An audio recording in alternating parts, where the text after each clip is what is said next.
Hindi daw saklaw ng arbitral ruling ang Kalayaan Island Group. Professor, para lang po mas malinaw, ano nga po ba yung saklaw nitong 2016 Arbitral Award? Well, yung saklaw po ng award ay una, yung legality o validity, no? Nung claim ng China dun sa buong 9-dash line o ngayon 10-dash line na siya, di ba? Na pag alaman natin doon na invalid po yan, walang bisa, no? Walang basihan. Yung pong pagdating doon sa Kalayaan Island Group, ang nasabi lang po dyan ay yung tinatawag na status ng features, no? Yung anong epekto niya. No? Kung siya ay mayroong territorial sea, exclusive economic zone, continental shelf, bali po ano yung maritime zones na meron siya. At napag-alaman doon na ang meron lang siya ay yung territorial sea. No? Pero hindi sinabi nung judgment kung kanino yung mga isla na yon. No? Unresolved po yan. So, kumbaga, status quo pa rin.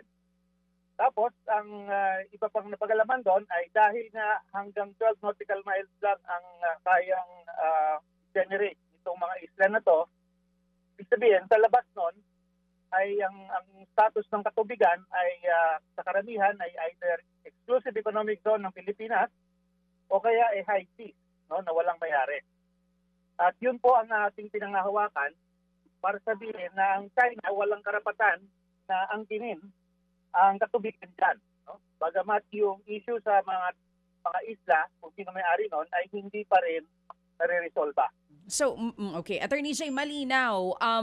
Kasama po yung Kalayaan Group of Islands dun sa sinasabi ninyo na hindi sinama sa arbitral ruling kung sino ang nagmamay-ari ng mga isla.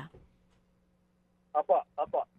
So, kung hindi po ito na-desisyon na ng arbitral ruling, ang ibig sabihin po nito, tayo po ba ay walang rights o karapatan doon sa Kalayaan Group of Islands? Hindi rin po, no? Dahil na hindi resolved kung sino ang may-ari dyan. Oo.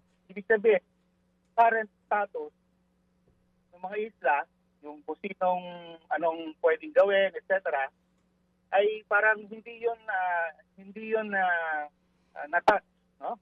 Kaya mahalaga na para sa Pilipinas ay ipagpatuloy ang pag-assert na sa atin yan. No? Kasi hindi pa na-resolve yung issue ng sovereignty doon sa isla. No?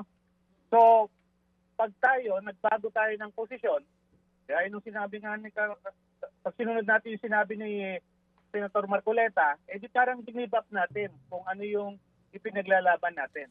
Mga kapatid, brothers and sisters, saan ka pa? Dito na tayo sa totoo. Dito na tayo sa True FM. Mga kapatid, mag-subscribe and follow po kayo sa social media accounts ng True Network PH. Yan po kami. Hanapin nyo lang True Network PH, Facebook, Instagram, YouTube, TikTok, and podcast. Mapa-Apple or Spotify man yan, mahahanap nyo kami. Lahat ng mga napapanood at napapakinggan nyo po sa programa, nasa social media accounts namin yan. So, paano mga kapatid? See you sa social media!